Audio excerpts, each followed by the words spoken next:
Howdy, folks. Spencer here, and today I'll be going over the latest news for Star Trek Online on both PC and console. As always, chapters to each topic are listed down below.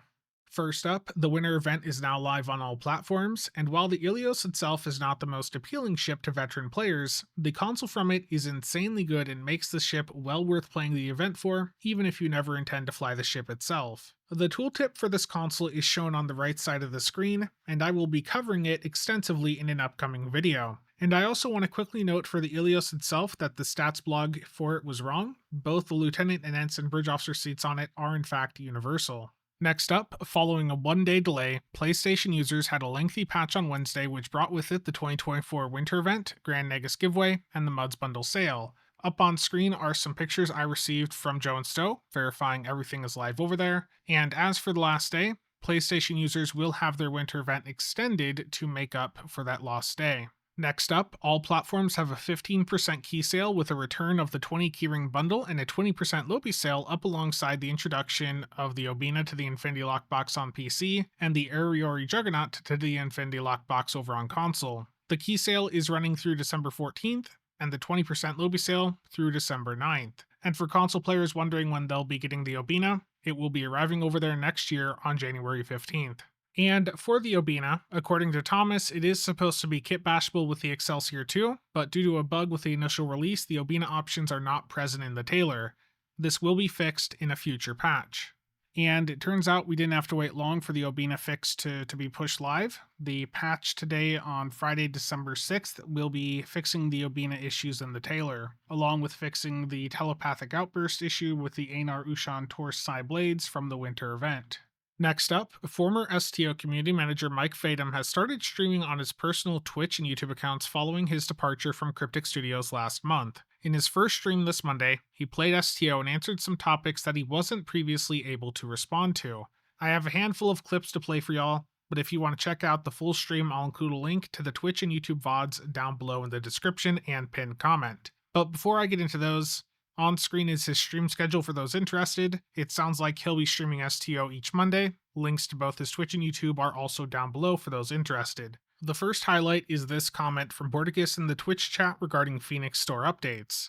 Basically, he is saying that conversations have started up again regarding additions to the Phoenix store, and given the dilithium exchange backlog issue, the timing of this makes me wonder if DECA has heard the community complaining about it and are looking to get serious about the backlog issue. Only time will tell. Next up, here is a clip regarding the DECA community managers and the silence from DECA so far.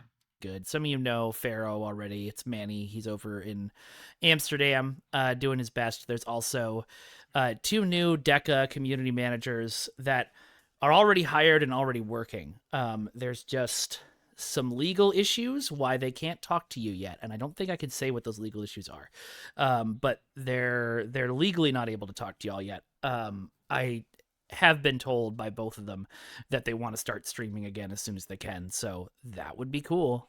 As was previously speculated by some of you in the comments and something that I had previously mentioned in a video, it was likely legal issues preventing them from talking to us, and Kale has confirmed that the reason that we haven't heard anything from DECA is because they are legally not allowed to yet. So at some point they're going to be able to talk to us, and they are very much looking forward to it. But until those legal issues are sorted out, we're going to be dealing with this bit of silence. The next comment is regarding DECA's development priorities and whether or not they differ from the direction Cryptic wanted the game to go. Someone asked if DECA has different development priorities. I don't think they do. I think what they want is pretty similar to what you all want and what we wanted. They want a very good game with a very good story. Our new narrative designer, who, again, I'm not sure if I'm allowed to talk about who anybody on the DECA team is yet, but the new narrative designer is very, very excited and enthusiastic about Trek. And none of that really comes as much of a surprise. We have known for nearly a year now that DECA was specifically looking for people interested in Star Trek for their STO positions. We even saw them hire several folks who had previously been working on Star Trek Infinite. And for those of you wondering if STO is Cryptic's most profitable title, the next clip will answer that. Is STO the most profitable game for Cryptic? Yes, right now, currently it is. I don't think that's inside baseball to tell you all that. It switched back and forth between STO and Neverwinter several times, but as of when I left, STO was the most popular. And none of that comes as much of a surprise either. For STO, Star Trek is popular, but what other Star Trek games are there? Star Trek Fleet Command? That is quite a bit different from STO.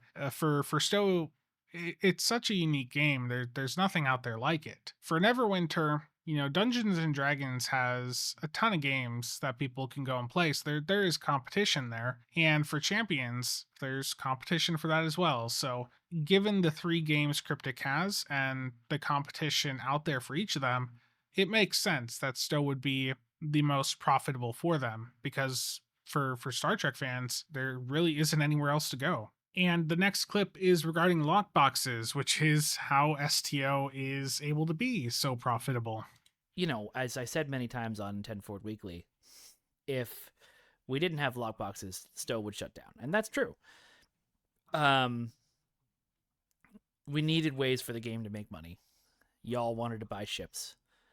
If we put ships in the C store, they made some money, but never as much as they did in a lockbox, and we needed the lockboxes to make the continuing money. I don't think that is surprising to anyone. That is something he said on multiple 10 forwards, that without lockboxes, the game may not have lasted as long as it has. And the final clip that I have for you guys is regarding the Foundry. The Foundry death was a very sad day. We all fought for it so hard. And I mean everybody. It was broken all the time, and it was just using up too many resources. And that, unfortunately, is the truth.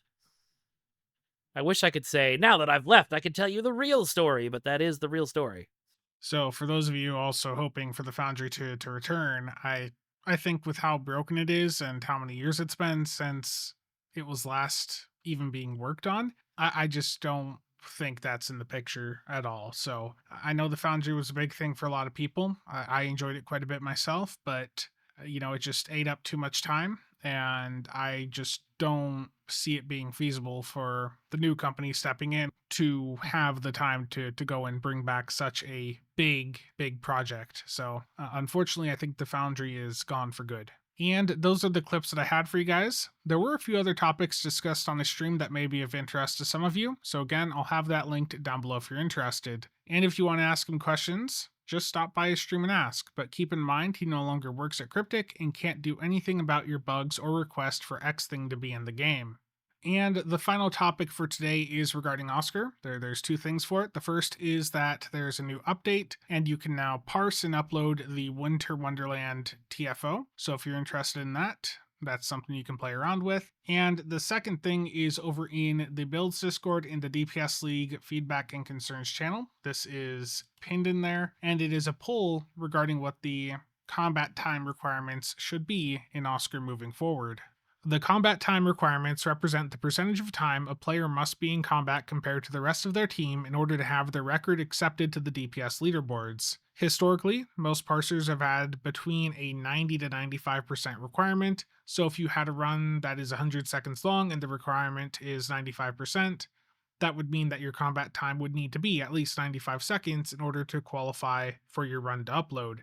This generally hasn't been an issue, but with OSCR freshening things up and there having been a decade of change in the game since that initial decision, we wanted to open things up and let people get some input in, see if the community actually wants those requirements to remain a bit tighter, or if folks want to loosen things up. If you've ever had an upload rejected due to low combat time, this is your opportunity to change things. The poll will be linked down below, along with a link to the Builds Discord. You must be a member of the Builds Discord in order to vote in this poll. In addition, you can put your own opinion in that chat, and you can also view the various other opinions that other members have wrote. But you need to act fast. This poll is only going to be up for another 4 to 5 days. And that's going to be it for today. I did try a few different things out for this video, so please let me know if the audio quality is better, worse, or the same as normal. And as always, a huge thanks to all channel members and viewers for the continued support. See you all around.